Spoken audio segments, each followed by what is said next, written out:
for joining us on the Right of Way Report, a podcast by Pike Off OTA. You can join us here every Monday morning at 10 a.m., where we will bring you updates on legislation, litigation, and landowner information.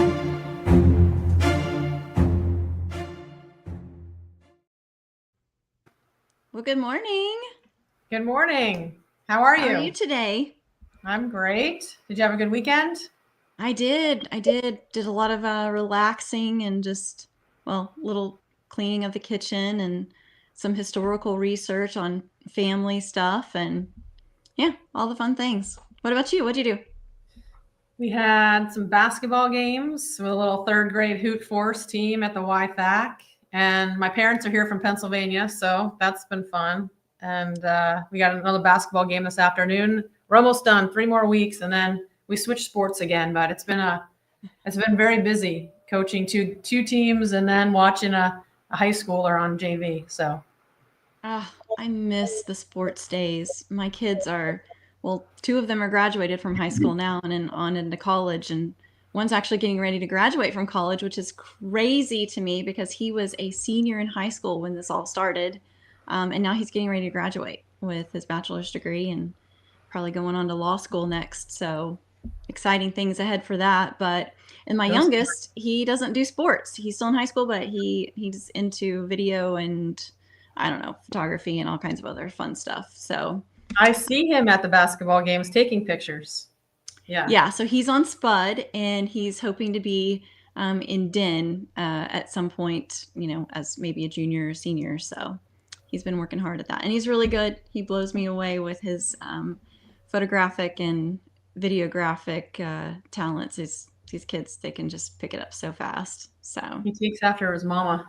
Yeah, I don't know about that, but he's way better than I am at that stuff. But anyway, it looks like we've got quite a few people on now, so maybe we should get rolling. Sure. We have a great show planned today. Our legislative team has been busy all summer talking with legislators, letting them know some things that need to change in our statutes so that we can give better protections to landowners. So Amy is going to talk a little bit about some of this new legislation and bills we're pulling forward. And then Tassie Hirschfeld is actually going to join us towards the end. And she and I are going to talk a little bit about some landowner information that we think that you guys need to know. So anyway, with that, I guess let's get going. Awesome. Well, we got our list of bills and we have tried to look through all of them. There's a ton. And actually, I think I have on my list 42 bills so far that have to do with either eminent domain reform or turnpike accountability. And they're not all our language. So we were pretty interested to read about some things that we really hadn't thought of and read that language. We're still going through them, but I'm going to write a Substack about what bills you should follow and what bills that I think you should support and what bills you should oppose, because there are some pretty bad ones. And one of them I read was a bill about land banking. They want to create the ability for a city or municipality to do land banking. So that just sounds like a bad idea, but we'll get more into that. But today we want to talk about the bills that we like. And I'm going to give you a little bit of background on why it's so important. So just for anyone who's new or just started following, we started in 2022, in March of 2022. So we were right in the middle of that first session and we had no idea what we were doing. And we were trying to get legislation passed and everything like that. But we ended up doing interim studies in 2022 and coming up with a policy document that we've really used to launch all of our bills since then. And one of the items on our policy document was we have to take care of sunsetting the location authorizations that the Oklahoma Turnpike has in legislation. So remember that the Oklahoma Turnpike Authority is legislatively authorized, meaning the legislators gave them permission to exist in 1947.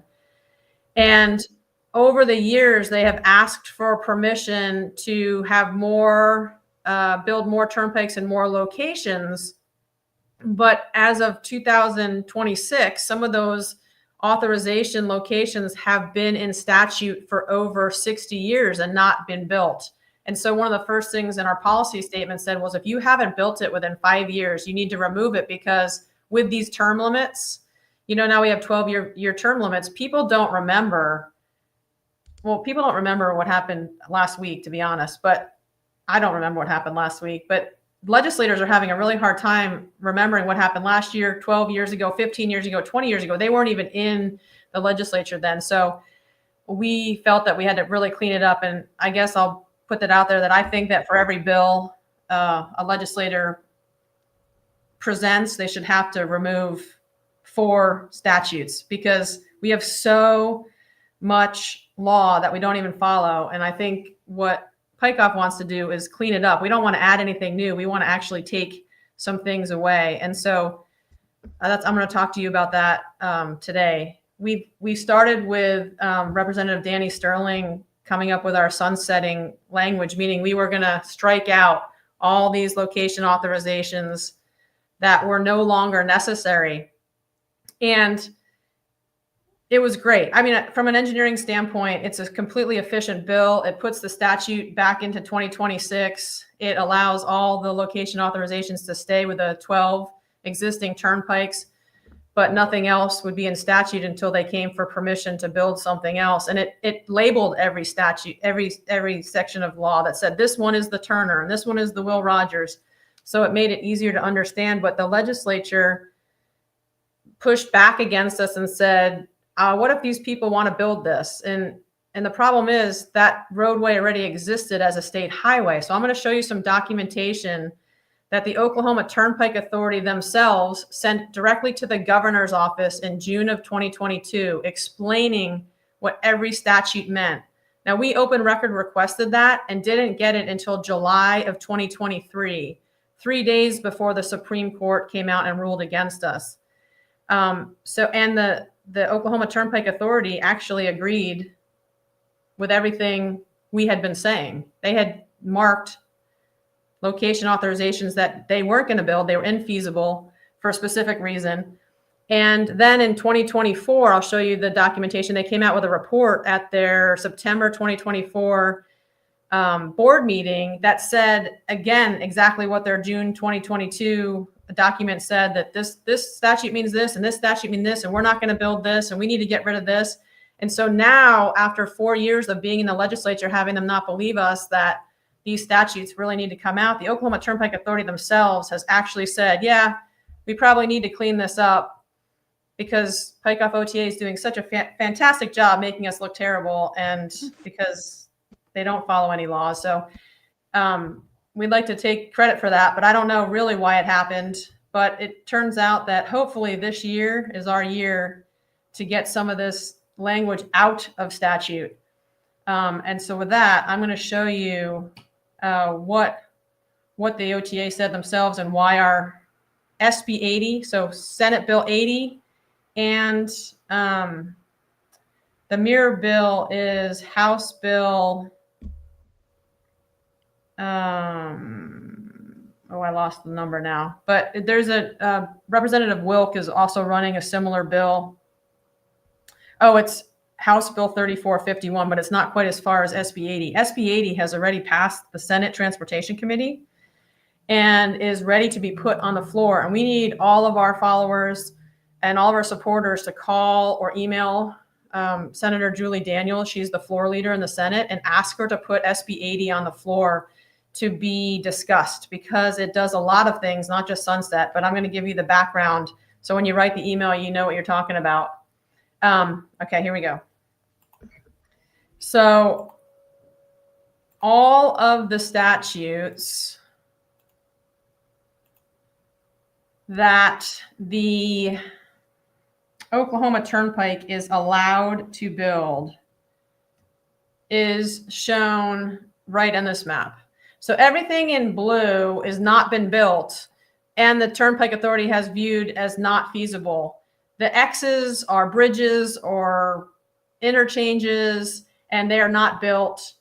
In yellow is a partial build. That's statute number 10, which is a complete cluster. And it was written a long time ago and put in a poison pill 80s bond revenue bond sale that they had to build this Chickasaw Turnpike, or they couldn't build anything else in that package. And so that's kind of a mess. And then everything in green is a current turnpike. And so all of these locations are written about in statute. And so this is what we got from the governor's office. So Jessica Brown, if you remember her, she was one of the first of many public-facing strategic communications directors that no longer works at the Oklahoma Turnpike Authority.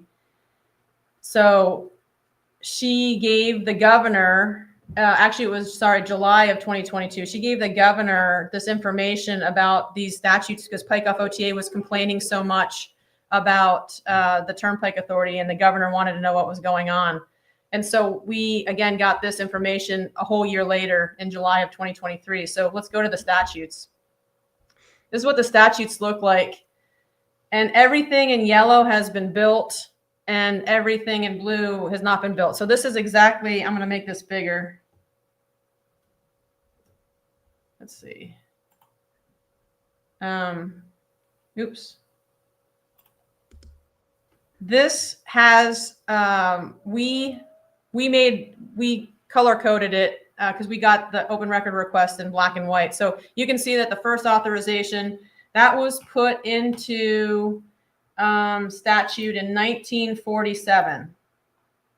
And that's the Turner Turnpike. That's the only turnpike that really should be built in the whole state of Oklahoma. That was before the Federal Highway Administration had money. And that was they sold the bonds to pay for the turnpike. And then they were going to give it back to the state free after 30 years. And then they figured out it was such a cash cow that they didn't want to do that. And so then in 1953, the H.E. Bailey Turnpike was put into authorization. So number 2 is the H.E. Bailey Turnpike.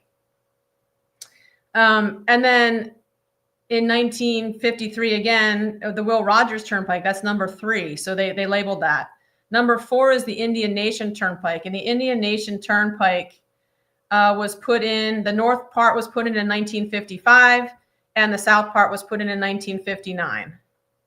Okay, now number 5, that's the Cimarron Turnpike, and it describes US 412, including the Stillwater Spur as well. So this is the description that the Oklahoma Turnpike Authority gave to the governor. Everything that's shaded is the description. So number 5, that Cimarron was put in 1965. Number 6 is the Muskogee Turnpike, and it describes State Highway 351. So a lot of times the turnpikes are running right alongside or right up into a state highway. Number 6 was put in 1965. And then you can see now we're starting to get some more authorizations. Number 7 was to do with the Muskogee Turnpike, but you can see that the Oklahoma Turnpike Authority marked that as unbuilt. So that's US 59, which parallels most of the corridor. This section is not feasible, meaning number 7 can go. So this is something that we have struck out in our SB 80. Number 8 is describing a toll gate. And we don't really think that toll gates need to be in statute, to be honest, because everything, anything that's touching the turnpike, you can read it that they can build on that existing turnpike. But for whatever reason, a legislator or some politician wanted to put this in the authorization. So this is a toll gate. And the toll gate, I'm not sure when that was put in, but sometime after 1965. Number 9 was a toll gate, and number 10 is a mess. Number 10 is the Chickasaw Turnpike, State Highway 7, US 377 and US 183. And the Chickasaw Turnpike is the worst performing turnpike in the system. It shouldn't have been built, but it was a political move by Henry Bellman to have that built along with the Cherokee Creek and Kilpatrick. Number 11, you can see is all in blue. Number 11, I'm sorry, that's unbuilt.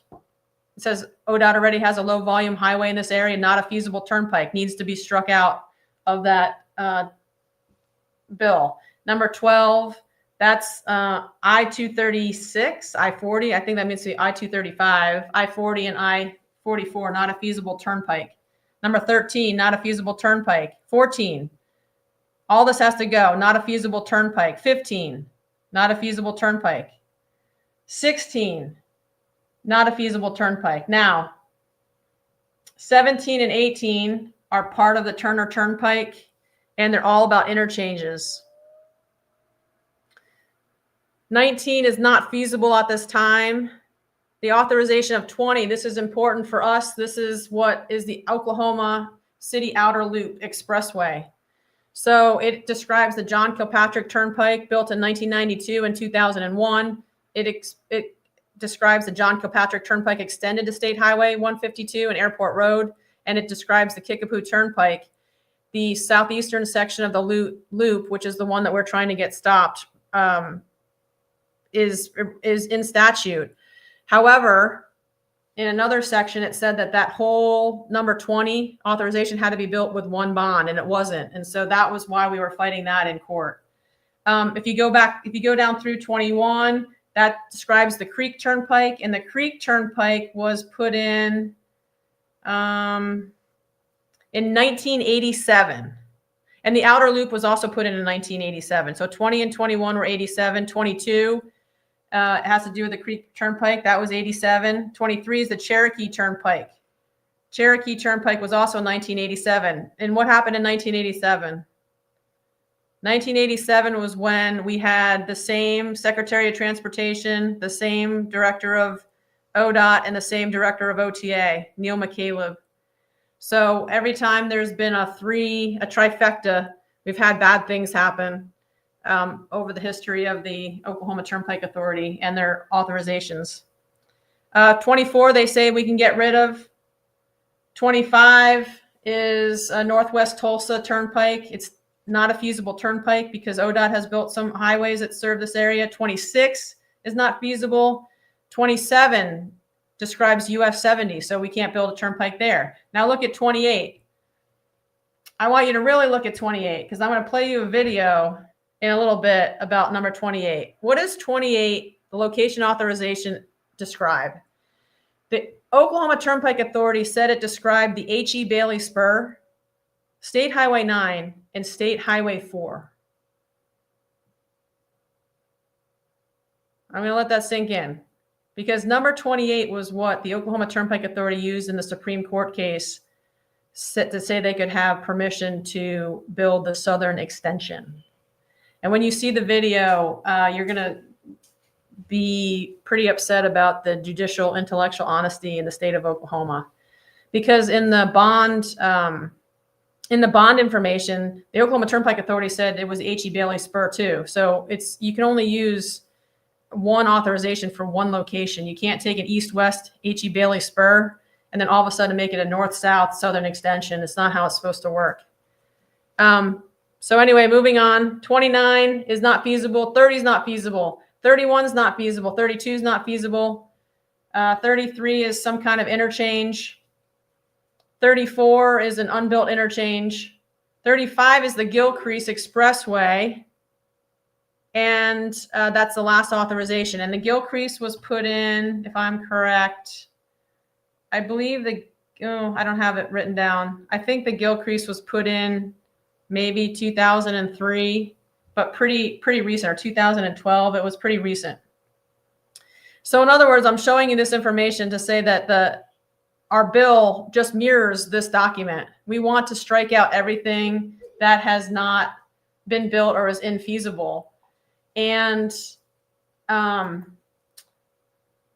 Jimmy Sparks, who was a consulting engineer for the Oklahoma Turnpike Authority, published a report in September of 2024 that said exactly the same thing that the open record request revealed, in that everything that we thought was infeasible and everything that OTA thought was infeasible, he also thought was infeasible and shouldn't be built and could be stricken. And so we have a copy of his report, and I won't go through it because it's the same thing, but the report that he submitted that we've given to the legislators say the same exact thing. And so we're hopeful that the legislators will now believe us instead of always believing the state agency that has billions of dollars. they'll believe us and let us take out some of this statute. And so what our SB 80 is it's a bill written by Lisa Standridge and Senator Bergstrom of the Senate and Clay Stairs of the House. And it is going through that section 1705, and it's striking out everything that we just talked about. So everything that we don't need is getting taken right out. And we started with this in 2022 and 2023, but it didn't go over very well. So we're going back with this now that we have all this other information and we've been educating the legislators. So we're hoping that this helps. So it's everything that we just talked about struck out. And then the other thing it does is, oh goodness, look at all that strikeout. The other thing it does is makes the Oklahoma Turnpike Authority produce real notice. So they have to put a notice in the newspaper. They have to put that notice in for a certain amount of time. And we think that we can have some stronger language here. We really like the strikeout language. The real notice language could be better with certified mail and all that. But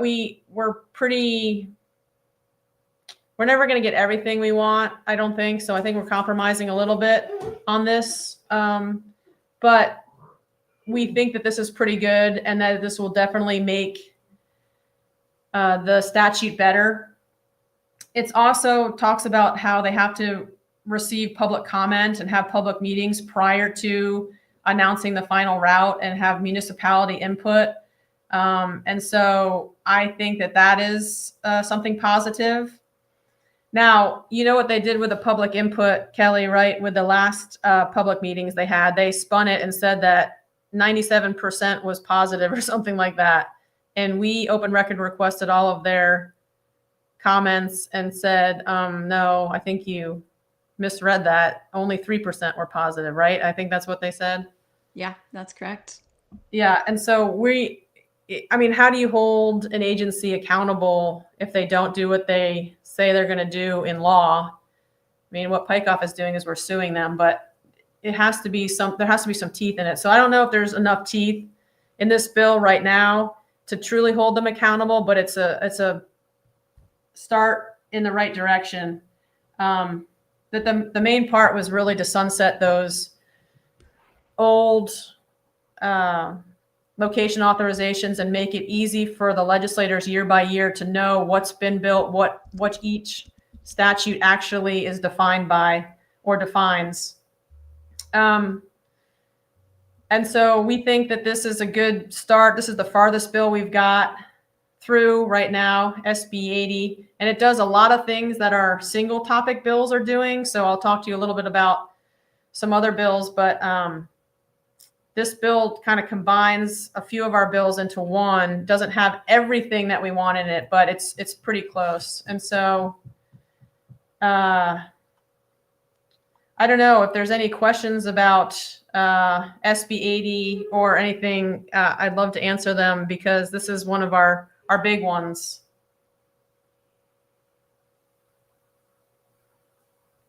And we're hoping that we can get it heard by Julie Daniels, put it on the floor of the Senate by Julie Daniels, and heard that first week or second week in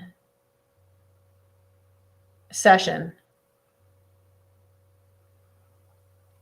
Yes. And for those of you who are interested in this kind of thing, I was showing you the pictures from my Substack, and we put out all this detail, everything that we find, we put out for everybody to read, and we try to make it interesting. Some of my topics are a little dry, but we try to make it a little interesting so you can get through it and understand.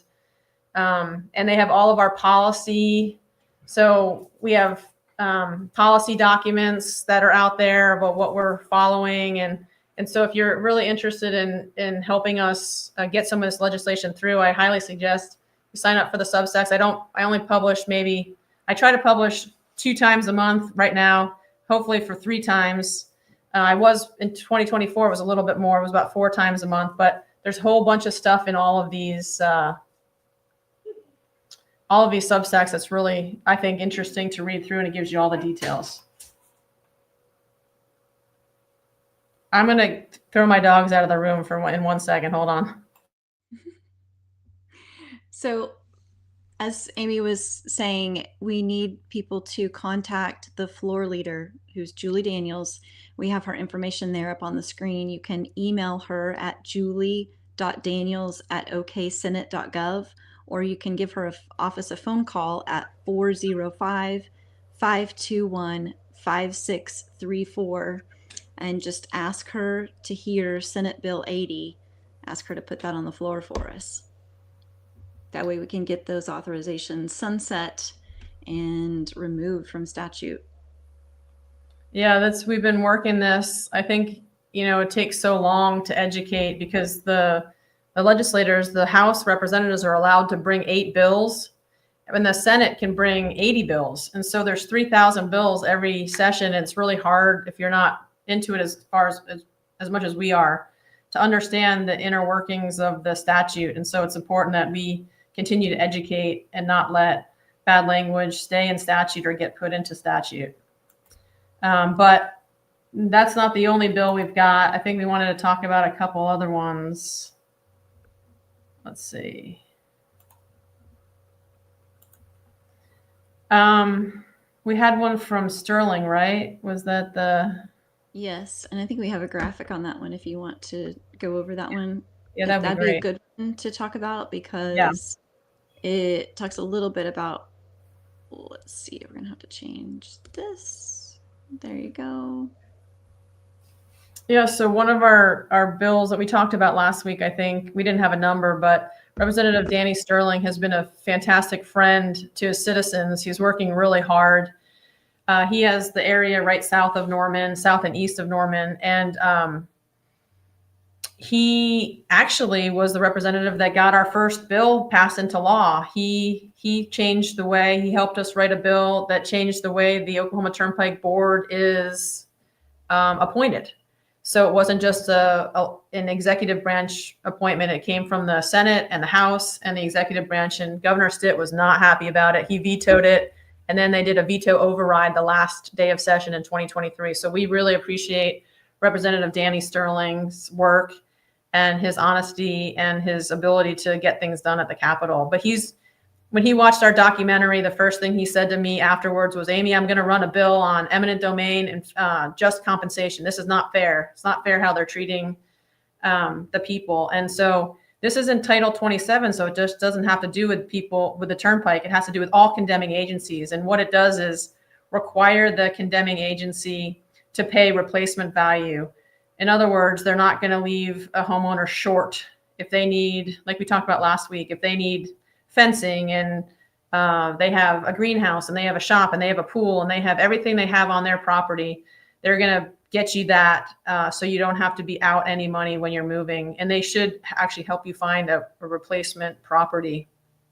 And we like this one, and we've gotten a lot of support. People are signing on like crazy as co-authors. So we have this one, and then Senator Sacchieri is running the same bill, a similar bill in the Senate, and lots of people are signing on to that. So we feel like it has, this one actually will do something. A lot of the eminent domain bills that came up last year were just, hey, don't let a solar power take my land, or don't let the wind turbines take my land. But this one is not just posturing. This is actually improving the outcome for the citizens if and when they're ever presented with an eminent domain take. And so we think that this is a great way to bring us out of the bottom in the state, in the United States, of eminent domain protections. So this is a good one. And then what other one do we have? The other one, 3159. Going to be this one, which is also very important. Another good one. Yeah, and another representative that has been doing so much for us is Representative Annie Mentz, and she's from Ward 5 out here in East Norman.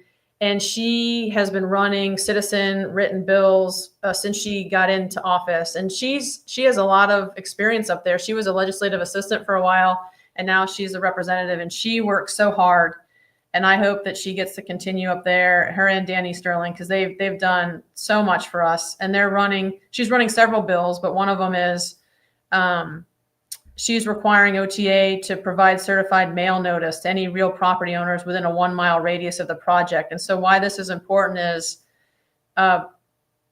in prior cases, the OTA was just put a notice in a paper, and a paper of general circulation, not even in the area, and then went and got their bonds validated. And once the bonds were validated, the people didn't have any say. And so this makes sure that everybody knows what's going on well in advance. Well, I would say not well in advance, but we would like to be even farther in advance than the Supreme Court bond validation, so that the people have a chance to put up a fight. And that's how Pike Off OTA has been so successful. We were given, well, we found out really quickly and we moved really quickly, but we had to file a lawsuit within 30 to 60 days to get the bonds to be delayed.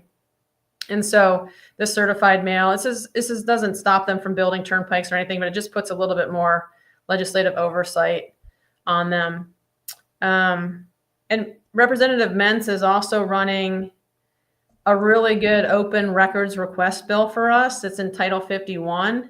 It's requiring all state agencies to reply to the citizens within 30 days, because right now, if you can believe it, Oklahoma does not even have a time limit for open record requests. So they can just ghost you forever, like the governor's office did for me for 14 months. And so the only way to get around that is to sue them. But when a citizen sues a state agency, it's expensive. And so now we want to write into that bill that the attorney general will be the citizen lawyer and will go after the agency at the state expense and not the citizen expense if the records are not produced. And so I think this is pretty important. And she's really, Representative Mentz is really into government transparency bills. So this is a carryover from last year, but it's over in the Senate already. So we're hoping we can get it through to the finish line. She has so many other bills for us too. She has a few eminent domain bills. And we can probably maybe talk about that when those bills come up. But what's going to happen now is all of the bills are going to be assigned to committee, and then those committees have to meet. So we won't know what committee they're assigned to until the first week of session, which is February 2nd. And once we know what committees they're assigned to, we're going to put out a call for everybody to contact the committee chairs to hear our bills in committee, because that's where we got stopped last year, is none of our bills got heard in committee. And so if we get enough public pressure, it's an election year, remember, if we get enough public pressure, we can get our bills heard in committee. And historically, when bills get heard in committee, it's a yes vote. And so once it gets heard in committee, then it goes to the floor, except in the House, because Kyle Hilbert, the Speaker of the House, put in a rule that you have to have two committees. So now it has to go through two committees before it goes to the floor. But in the Senate, it's a little easier. But that is what we're hoping. Our first one is SB 80, and then everything else is going to fall into place once we get committee assignments. But we'd love help going up to the Capitol and talking to the legislators about what they're going to be voting on, and how to educate the legislators about what these bills really mean and why they're important for the citizens. And you can see the change in how we're received there now from when we went up in 2022. It's night and day. And so we've been doing a really good job. We have, 10 or 15 people that have gone up there routinely. And we're getting a lot done. So hopefully it can work a little bit better than last year. We have optimism, but we also have other facets, right? So we're also waiting on the investigative audit, and we also have litigation coming up. And so hopefully we'll be able to have a three-pronged approach rather than just this legislative push. But we're waiting on some things to happen. Amy, when you were going through your Substack earlier, you mentioned the location authorization 28. And Ah. I don't think we went back to that video. So I was going to see if you wanted to pull that in. I do.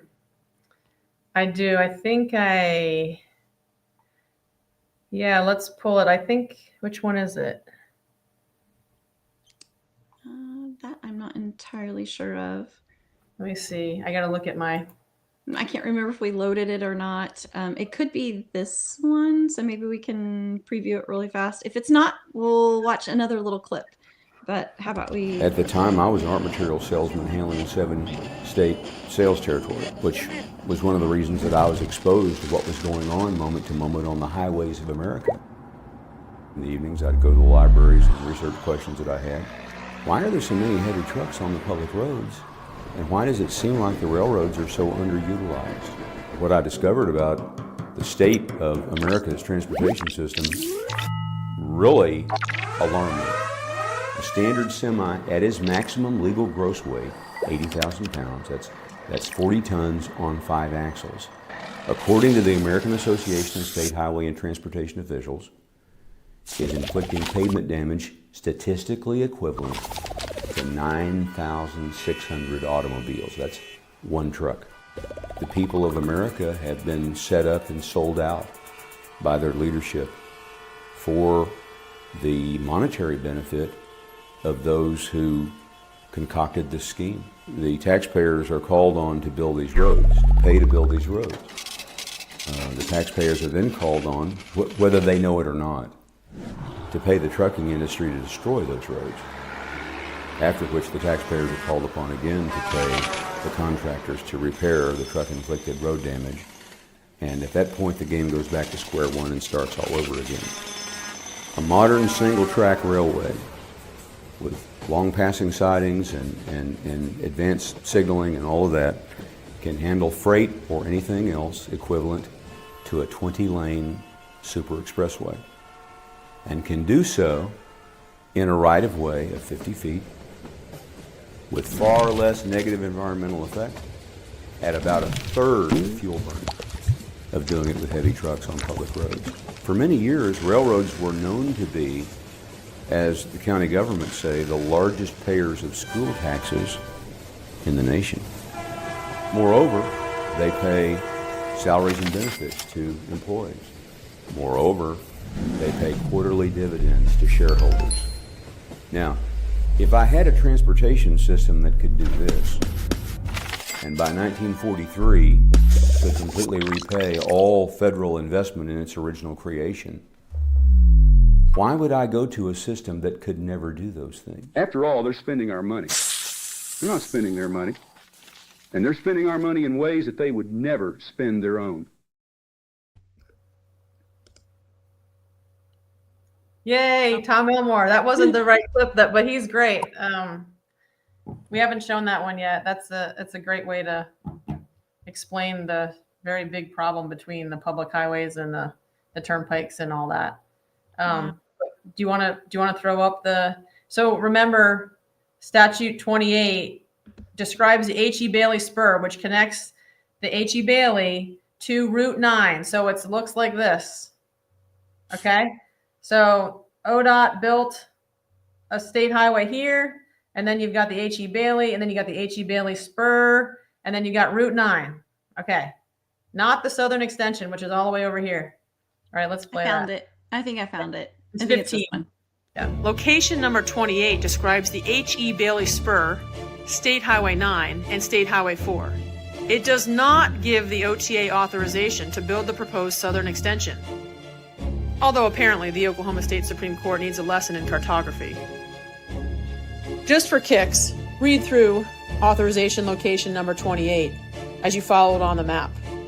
This authorization says that a turnpike comes from the vicinity of Mustang, southerly across the South Canadian River to the H.E. Bailey Turnpike in the vicinity of Tuttle, and that's State Highway 4, which is actually about 5 miles east of Tuttle. But you know as well as I do that the OTA can't define vicinity, and the Supreme Court refuses to uphold legislative intent. From that H.E. Bailey Turnpike, location authorization number 28 is supposed to then go easterly across the South Canadian River to a point in the vicinity of Norman. That's the H.E. Bailey Spur, and then State Highway 9. In what world does location authorization number 28 define the proposed southern extension? A proposed southern extension that travels north and south between the vicinity of New Walla and the vicinity of Purcell.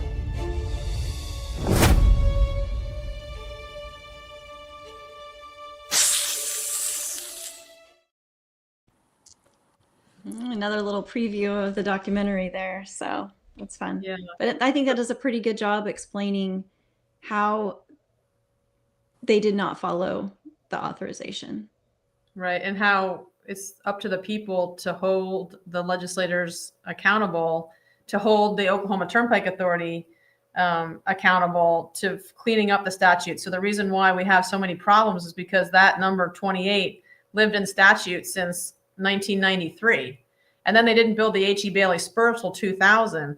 Well, now it's 2026, and they're trying to tell, well, in 2023, they tried to tell the Supreme Court that, oh, well, it describes a southern extension. And the 3 dissenting judges said, are you geographically challenged? Because it can't. It doesn't say that. And then the majority just said, well, we just let them do whatever they want as long as they connect to an existing turnpike. And so that's why one of our bills, again, this year is that the minority dissenting opinion told us to put in statute that the judiciary must read the legislative intent as it's written, word for word, and take no general deference to the agency. The agency cannot tell the judiciary where they're allowed to build. The legislature tells them where to build. And so we have this bill that we shouldn't have to have, but it spells out that the legislature, the judiciary must follow the law to the letter and not give any deference to the agency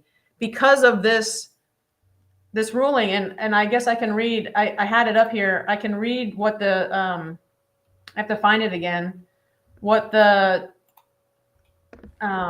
Supreme Court dissenter said. The dissent said, they said,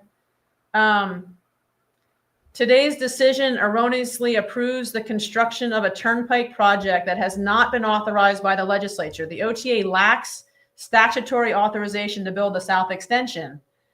And then it says, in finding that the South Extension is not authorized by statute, we would not be, as the majority suggests, injecting ourselves into the route making process. We would not be dictating to the OTA the route for the project authorized in 1705 E28. We would simply be acknowledging that the route lacks legislative authorization. The majority's boundless conception of the OTA's authority to determine routes not only undermines the legislature with respect to this particular project, but also threatens to completely untether the OTA from legislative authorization altogether. Under the majority's approach, so long as the OTA can make a speculative argument that a proposed route is authorized in whole or even in part, it is essentially free to construct whatever turnpikes it sees fit. I cannot in good conscience endorse such an outcome.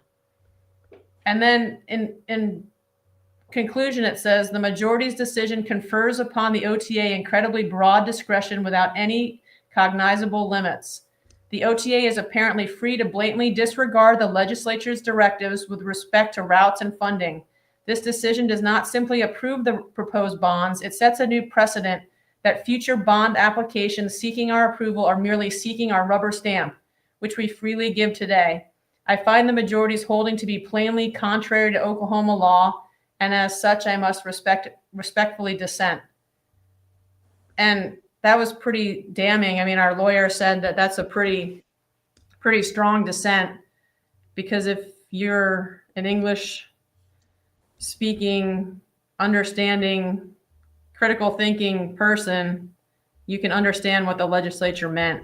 And, well, what the OTA is doing is not what the people wanted or what the legislature wanted in 1993. No. And what's interesting to me is it seems that it comes up all the time that, especially in the courts, that they're trying to determine what the legislative intent was. And I was actually doing some research on something else yesterday, and through my Google search, I came up with this. I'm going to try to see if I can figure out how to share my screen here so that you guys can see what I came across. Well, if I can get this up. but maybe I'll just read it to you. This was an article from May 29th, 1997, and the title is Agreement Appears Near on Road Plan. And they were talking about the outer loop and the Gilcrease and a couple of other things and how to fund it. And it says in here, let's see, hold on. Of course, now I can't grab it. The proposal called for the Oklahoma Turnpike Authority to issue bonds over a 3-year period and lease the roads back to the state. Keating announced a nearly identical plan later. So it just seems over and over and over again that our legislators have had the intention of taking us back to free roads instead of continuing this turnpike tolls forever. And yet somehow here we are still stuck with all of these turnpikes. It's just kind of crazy to me. I'll try to post that article in the show notes later if I can. It's just a Daily Oklahoma article from 1997. And anyway, interesting stuff.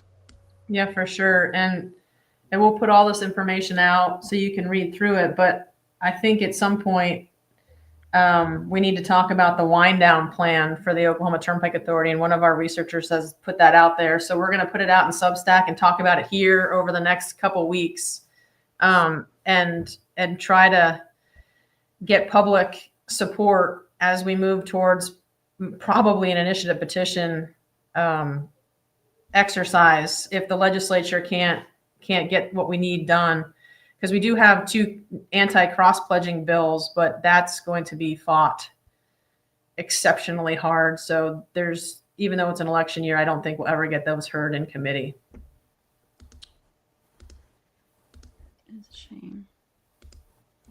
Okay. But I think are we gonna switch from legislative to landowner?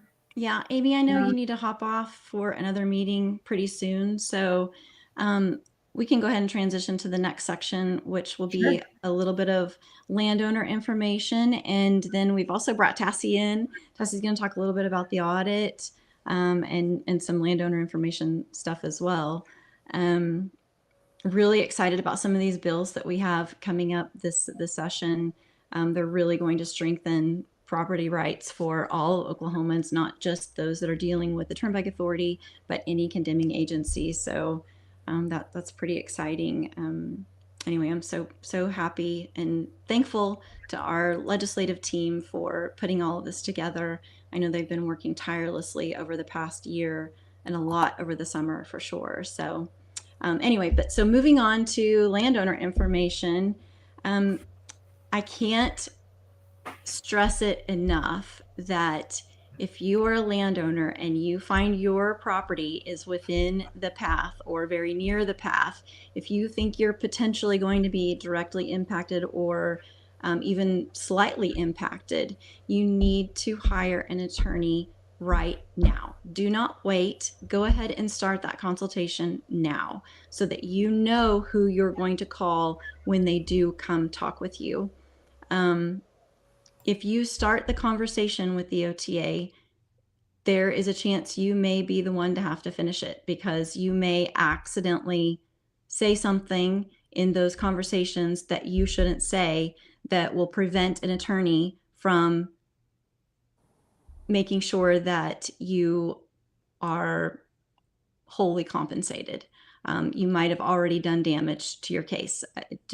And part of the reason I feel so strongly about this is seeing how the Kickapoo landowners were treated, but also if you take notice right now, there are several developers who own land on the east-west connector, west of I-35, and you'll notice that according to the OTA, those landowners turned it over to their attorney immediately. And their attorneys have not been able to reach an agreement with the OTA. So the OTA is filing condemnation on these big landowners who are developers. And if that doesn't tell you something, I'm telling you, you need to take note and pay attention. If the big boys don't feel confident negotiating on their own, you shouldn't either. So get an attorney on your side, go ahead and start that conversation. Let them know, just know who you're going to contact, know who's going to step in before it's too late. And another thing that I would like to mention is that you're doing yourself a disservice if you go ahead and hire an appraiser before you talk to your attorney. You need to let your attorney handle that and advise you on when to start that, because there are different types of appraisals, and there's a condemnation type appraisal and there's just your regular appraisals. You want the right type. Otherwise, you might be shooting yourself in the foot. And so because a condemnation case, eminent domain is going to take into account different things that a normal appraisal would not. And so you want to make sure you get the right kind. You want to make sure that your appraiser has the proper credentials, because when you go to court, if it goes to court later on, all of that's going to come to the surface, and all of that can be used against you. And don't think for a second that the Turnpike Authority doesn't have the best of the best attorneys. I think Amy and I might have touched on this a little bit. Maybe it was in her Substack, or I can't remember if we talked about it on the podcast or not, but the Turnpike Authority is supposed to use the Attorney General for their legal counsel. However, they're not required to. And if they don't, then they are supposed to submit to the Attorney General's office who they would like to hire, how much they're going to pay them, and for what reason do they want to hire this outside legal counsel. And if you will notice that the Turnpike Authority uses the same outside legal counsel for all of their eminent domain, for all of their property acquisitions, they use the same two firms. And they have been using them for 10 years or longer, maybe, kind of depends on the firm that we're looking at. And so when you think about that, those attorneys have so much collective experience because it's literally the same, like 4 people. And they have tried, at least probably 50 or 60 eminent domain cases for the Turnpike Authority. And so they have that collective experience information behind them to know exactly how to turn the screws on their opposition, which would be you, the landowner. So this is why you need a good attorney, because they have that working for them. I used to have a graphic on this. Let's see if we still have. Can I interject just to Yeah. validate and affirm what you just said? My best metaphor for this process is think of it like you're trading in a used car. You might do this once every 10 years, but the people on the other side of that transaction do it all day, every day. They know all the angles. They have seen people like you. They know the mistakes you're going to make. And so again, just to affirm what Kelly said, get that attorney, get a professional on your side from day one. And that really circumvents their ability to take advantage of you. Yeah, so what's going to happen is the Turnpike Authority is going to have this right-of-way agent contact you, and they're going to act as your liaison to all of this.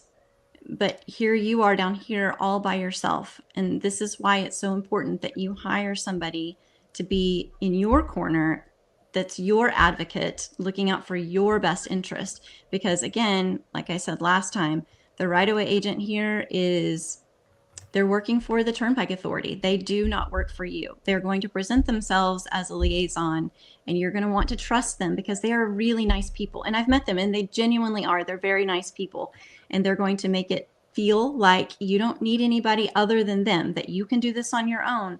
They're going to empower you to do that. But as soon as you have spoken with these people, it may already be too late. You may have already said something that you shouldn't have said. This is why it's so, so important to go ahead and hire your legal advocate now, before you are contacted by the Turnpike Authority. Don't be wondering who you're going to call. Just already know. Interview the people that you want to talk with, figure out which one you're going to work best with, and go ahead and start that paperwork to get them signed on to be your legal counsel. Just can't say that enough. So I think that was pretty much all I had for landowners for now. And if you're interested in that whole discussion on the Attorney General and when the OTA hires the Attorney General and when the OTA hires legal counsel, I just posted the Substack in the comments on Facebook. You should read it because there's some information out there about all the state agencies. And when the OTA allows the attorney general to take their case, it means that they don't really think it's of substance. But when they hire the $400 an hour outside legal counsel, they think that losing that case would be severely detrimental to them, and they think it has merit. And so all of the Pike-Off cases have been hired outside legal counsel, and a lot of other ones recently launched have been assigned to the attorney general. So I think check it out and see how much your state agencies are paying in legal fees, both to the attorney general and through outside legal counsel. It's ridiculous. I mean, some agencies are paying $2 to $3 million a year in legal fees, and I don't know if that's a great use of our taxpayer dollars. But the attorney general is the default lawyer for all state agencies unless they get outside legal counsel. Did you say that you've already posted that on your Substack? I posted it. Yeah, I posted it in the comments on Facebook here, the Substack. Yeah, I wrote about it and it came out. Awesome. Okay, I've got your Substack up there on the banner. So if you guys are wanting to read that, you can go to amysorato.substack.com and you can read a little bit more about that there. So good deal. Tassie, do you want to talk a little bit about the audit? I know everybody's excited. I can't wait to read that report myself. So any thoughts? Yeah, again, this is just speculation. I don't have any inside knowledge. I think I have a mixed feelings about it. On the one hand, I feel like the auditor's office has, at least as far as I know, behaved with great integrity. And we've seen, especially with the Epic Charter Schools, that, they just do the work they need to do and say what needs to be said with no regard for, as exactly as they should. But this is such a bigger case and such a bigger investigation, and that the history is just so corrupt, going so far back, that I am a little worried that they're under some political pressure to maybe backpedal or to go a little bit easy on them. And the fact that they're running for election also makes me wonder if, some other considerations might be factoring in. So, on the one hand, when I wake up optimistic, I'm like, yes, we're finally going to get some truth, finally going to get some accountability. But then when I sort of look at this decades and decades and decades of OTA just getting away with it, part of me feels like, well, maybe they're going to knuckle under too. So again, it depends on the day. Yeah, I understand that. I do know one of my concerns with the audit is that the audit is only as good as the Attorney General's Commitment. desire to take action on what is in the audit. So I think it's important that we make clear that the auditor's job is to do the research, to put together the report of their findings, and to make recommendations to our legislators and to the Attorney General's office or law enforcement, whoever that may be, because it can be the Attorney General, or it could be the local AGs or not AGs, what am I trying to say? District attorneys. There could be lots of law enforcement that need to take action, but it's their job to do the research, put the report together, make recommendations, but then it is ultimately up to those other individuals that I just mentioned to actually take action to fix the problem. The auditor's job is not to fix it, it's to identify the problems.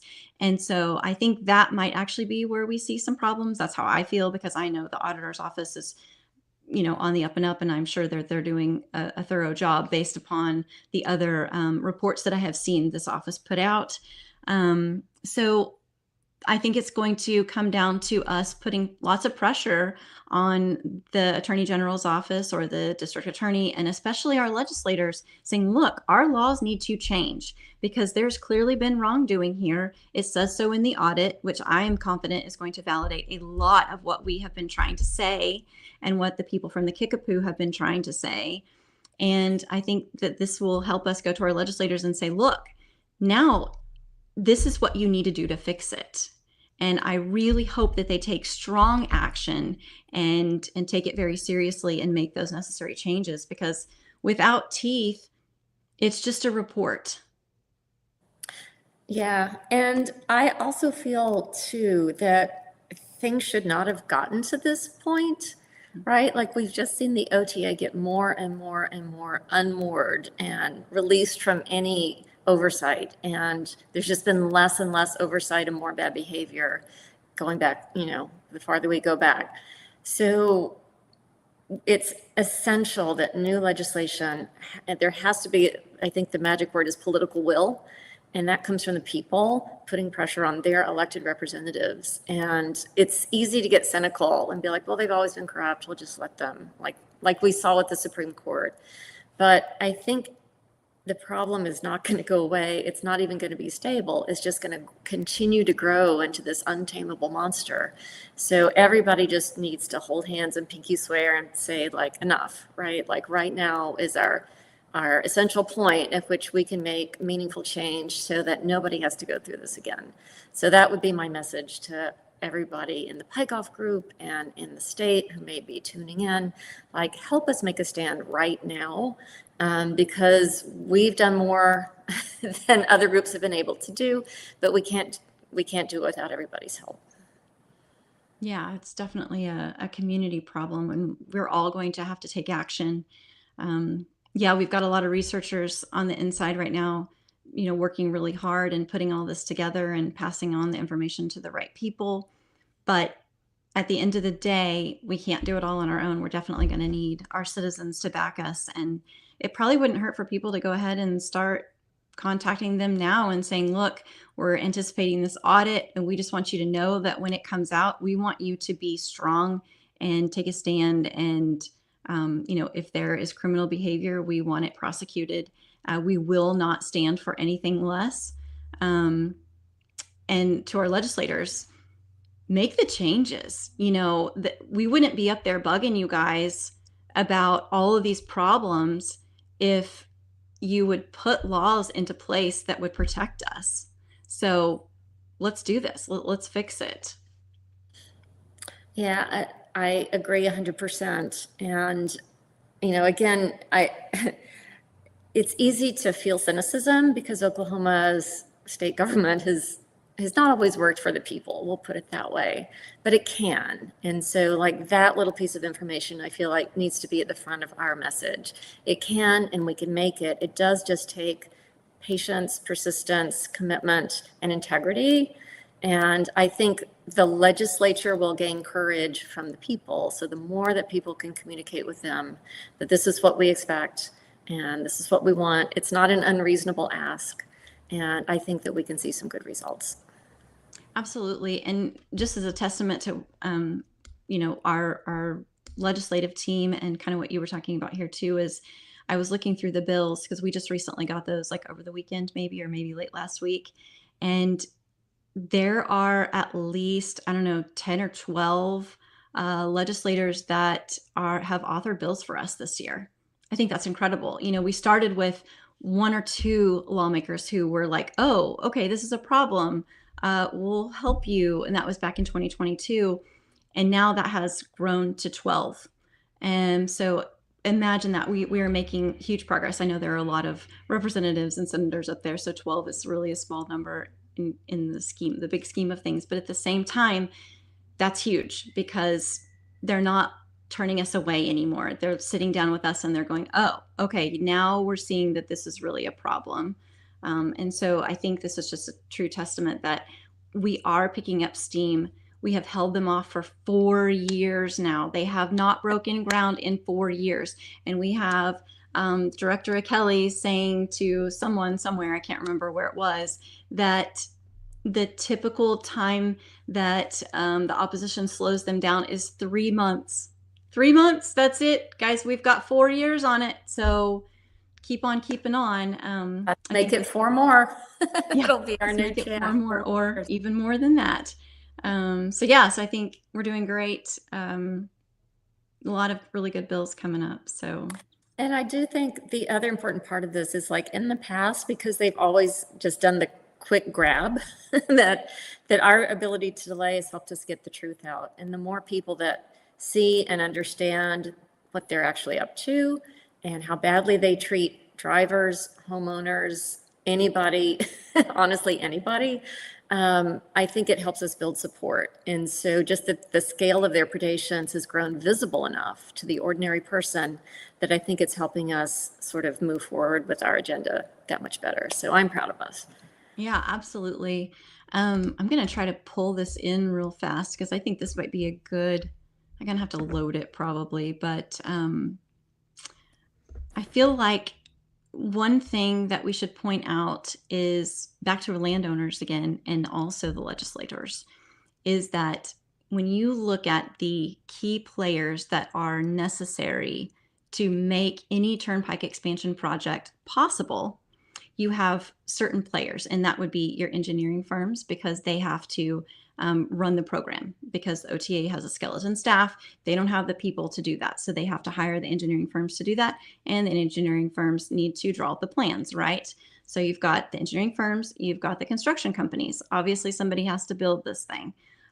You have the finance industry. So you've got your bond underwriters, you've got your financial advisors, and then you've got landowners, because they can't, and you've got bondholders. I guess I should mention them. Somebody has to fund it. And then you've got your landowners. They can't build it without the land to build it on.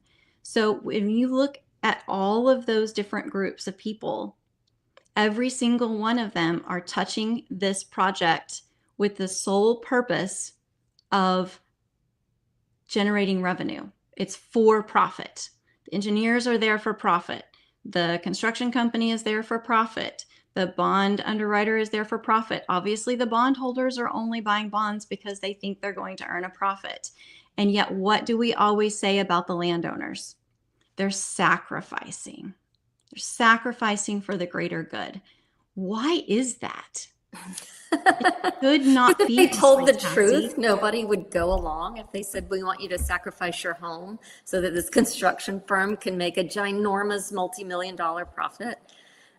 And if I'm not mistaken, and I won't name any names, a certain individual associated with OTE owns 7 homes, right? Like, how many more do they need? How many homes do you have to take so that you can have 10, 12, 15 of your own?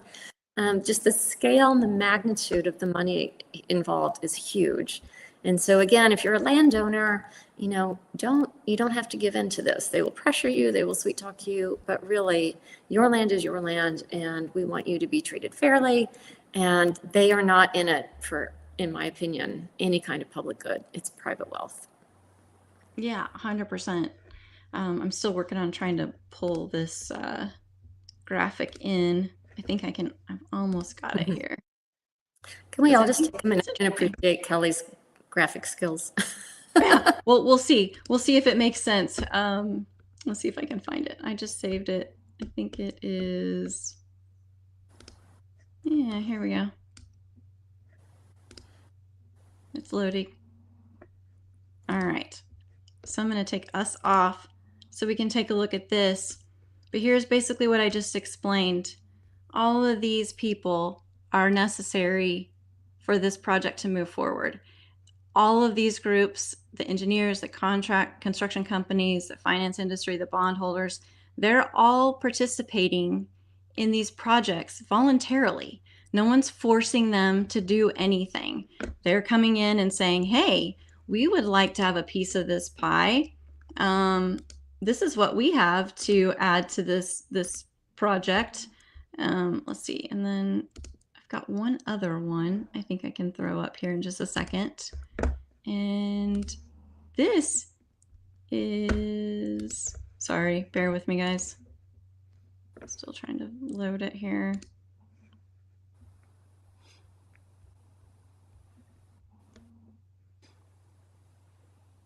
Well, maybe. Here we go. What if we did this? Oh my goodness, of course, this is gonna take me hours to get this done. Almost there.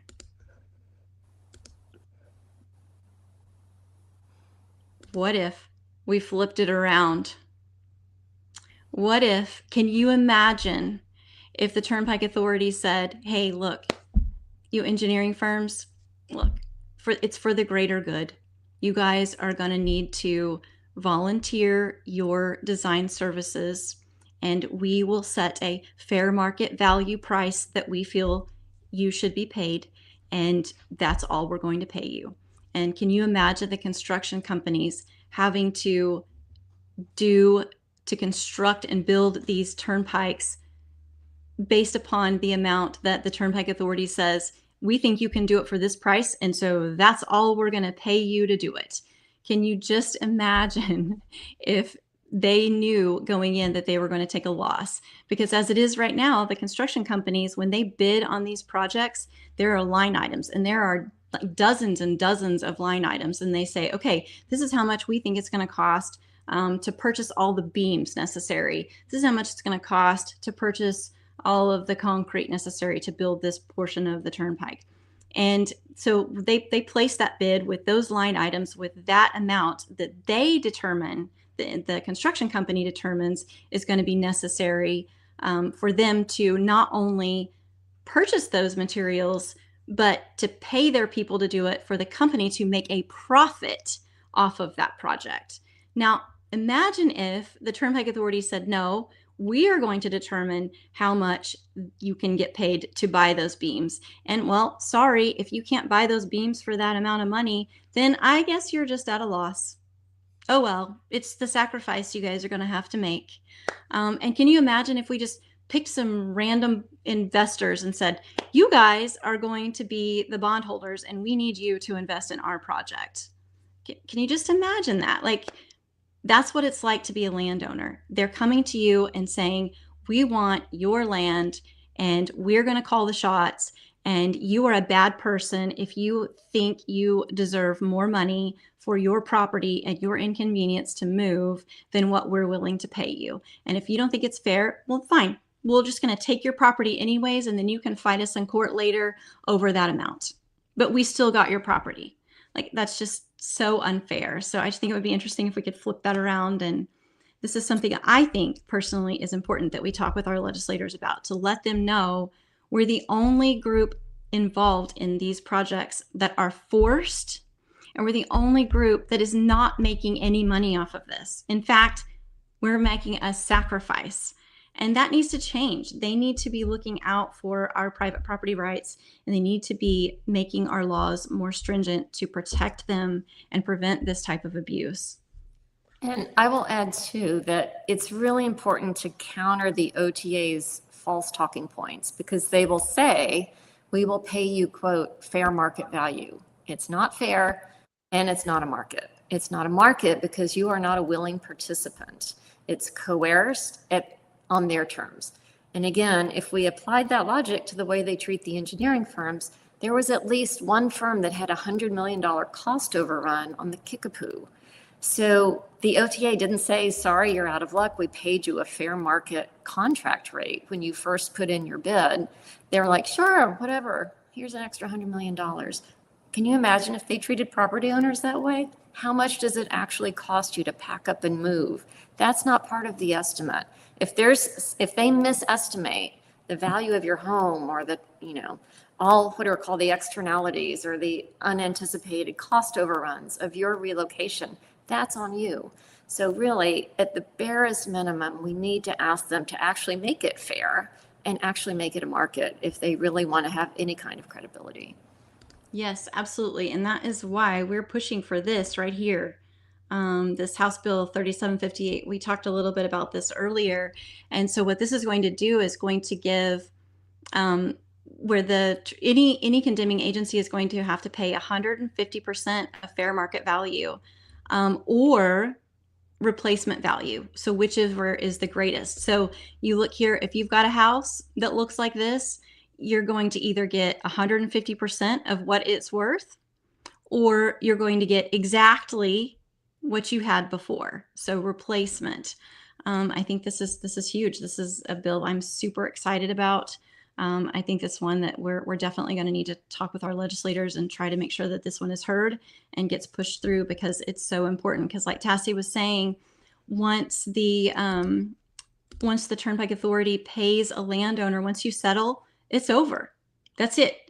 If you find out that once you get there, you know, this place is in good condition as we thought it was, and it's going to need this type of repair to actually make it functional or to do for us what we need it to do, it's too late.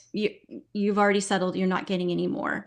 But with the contractors, all they have to do is come back 2, 3, 4, 5. I mean, how many contract modifications have we seen already? It's Because nonstop all the yeah, time. They it's do nonstop. not support any cost controls. And the way that they spend money on every other thing that they do, from advertising and fancy lunches and the banquet for the Gilcrease, money is no object to them. But when it comes to compensating homeowners, lowest possible, cheapest, most exploitive practices are in play. So absolutely needs to change. Yeah, and they just can't wait to move us on, get us out of their way. We're just seen as a roadblock. I think one of their PR people actually said that if a landowner finds their property is in the way of our project. Right. I mean, if they could, I'm sure they would just bulldoze the entire family, right? Because you're nothing but a speed bump on their way to their ginormous profits. But we really feel like that's not the way these things should happen. And I will tell you, I know of examples from other countries that are often very corrupt dictatorships. And one famous example, like the president, this is a Central Asian country, I won't name it, but Central Asian company, the president's brother or cousin had some fancy commercial development he wanted to do. So they forced all the people out of these apartment buildings and put them in these really distant, remote, shabby, falling down housing out in the burbs with almost no compensation. And then they arrested them when they tried to protest. So really, you know, I view these things as on a continuum. Like in a well-functioning democracy, citizens have rights and can stand up for those rights. And one of those most important rights is fair compensation if the government takes your property. Over here on the dictatorship and corruption side, you have the scenario I just described. And what OTA seems to want to have is that same kind of power. And we really, all the people really need to take that back. Yeah, for sure. And speaking of taking back power, the Turnpike Authority, we know, likes to exert their power. They like to take our statutes and twist them maybe, or misrepresent what they mean, or how they're applied. And one of those is they will tell the landowner that they have the statutory ability to enter your property to do surveys. But they don't. A private landowner has the right to either allow someone on their property or tell them, no, you do not have permission to be here. And that even applies to engineering surveyors. What I've been told from other engineers in the field have said that typically how a project would move forward would be the agency that's wanting to build on your property would have to acquire your property first, and then they could start their geotechnical surveying. But the Turnpike Authority likes to do this backwards, because why not? They do everything else backwards. The whole project is reverse engineered. So why would we want to do this right? So they will send you a letter that says, on or after X date, because by statute they are required to give you a 10-day notice before they come to your property. But it says on this date or after, we will have surveyors coming to do some soil investigations or something like that. Well, what they fail to mention is that they're bringing a large truck on your property with drilling equipment that is going to drill, I don't know, 30 feet or 50 feet. I can't remember how far it is, but they're drilling deep into the ground, taking core soil samples to test the foundation down there for their structures. You have the right to tell them they cannot access your property. You have that right. They're going to quote a statute, and it makes it sound like we have the ability to do this. However, I spoke with the sheriff, and the sheriff said, no, the landowner has the ability to say, no, you may not enter my property. And the Turnpike Authority is going to bring a highway patrolman with them. And the sheriff also told me, you do not have to let the highway patrolman on your property either. Unless they have probable cause to be there, you have the ability to tell them no. So in that case, the sheriff said you're supposed to call his office and request that he come out and tell the OTA's surveyor and the OHP, if they bring them with them, I'm so sorry, you're going to need to wait right here. The sheriff is coming. Oops, sorry, my camera went wonky on me. It said no more podcast. But they're supposed to wait there, and the sheriff will show up, and he will probably ask them for court papers, because if you are the rightful owner of that property, you have the ability to allow people on or not. And if you're saying no, then they need a court order saying otherwise, that a judge has looked at this and determined that they do have the ability to access your property against your will. And so 9 times out of 10, I can just about guarantee the Turnpike Authority isn't going to have that paper, because they haven't gone to court to get it, because you would have known about it. You would have been able to go and talk with the judge and explain why you didn't want them on your property. So they're probably going to just leave. So just know that you do. Oh, this is not good. Just know that you do not have to let them on your property. Exert your rights. Don't let them manipulate you. I think that's one thing that we see over and over and over again, is that the Turnpike Authority is often manipulating. Okay, I think this is a sign we need to sign off, Miss Tassie. Yeah, it probably is. Oh yeah. No, as we're. Oh no. I don't know what's going on here. Hold on. Let me push pause on that. I'm going to put you on solo layout. We'll at least get rid of that for now. I'll just vamp here while I'm out on my own. And again, I feel like we can't say this enough, like due process protects everyone. You're not just protecting yourself when you insist that OTA get the correct paperwork to enter your property. You're protecting your neighbors, you're protecting your fellow citizens, and you're protecting the land itself. Because we all know there's serious environmental concerns about what they're proposing to do, that as far as we know, they have not done any of the proper studies to address or to reassure people. So that would be, I think, one of the best takeaway messages we can give you today. Other takeaways, again, I feel like the psychology of this is really corrosive to people, to your well-being. Like, we've talked to landowners who've lost sleep, who were just having anxiety and are having even to take like antidepressants for the first time in their entire lives. And it's easy when you feel trapped like that to just want to make it go away so you can get back to normal. And the Turnpike Authority will exploit that, and they will promise you like, oh, just sign these papers, just, we're here to help. Here's a fair market value. There's no benefit to, doing any other processes.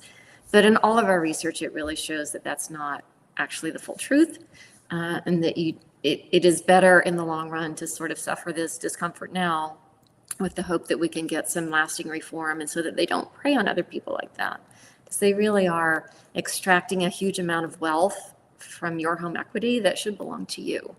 And without better laws or legislators that are willing to stand up for us, it's just going to keep going on and getting worse. So how are we doing, Kelly? I cannot get it fixed. I don't know what's going on with my video here. So Should we just sign off? Are we done? Yeah, I think we're about done anyways. We are over our hour mark. Okay. But we had lots of good stuff to bring to you. Next week, we're probably going to get a little bit deeper into legislation. So that may be a little bit longer episode as well. If you guys have any questions about landowner stuff or any of the bills that are coming up, please send those to us. I'm going to try to throw up our email address on the screen one more time so that let us know. Send an email to admin@PikeOffOTA. Let us know what your questions are. If you want to help, we're going to need lots and lots of people to be going up to the Capitol and talking with our legislators. If you would like to do that, we need lots of new faces. It's really not that hard. Randy Carter is kind of our legislative guide, I guess you could say. And he always says, they're just people like us. Don't be afraid of them. And it's so true. Wouldn't you agree, Tassie? Absolutely. And also, that email address is useful. If you witness bad behavior by OTA or OTA contractors, please let us know, because we do try to document, and we may be able to offer some help there as well. So just reach out. Absolutely. Okay, Doug. Well, I think that's it. We're going to sign off. And until next time, you guys have a great week and have fun. All right. Bye. Podcast land.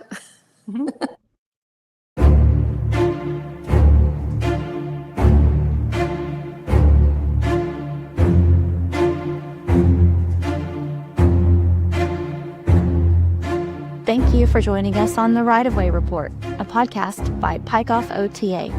You can join us here every Monday morning at 10 a.m., where we will bring you updates on legislation, litigation, and landowner information.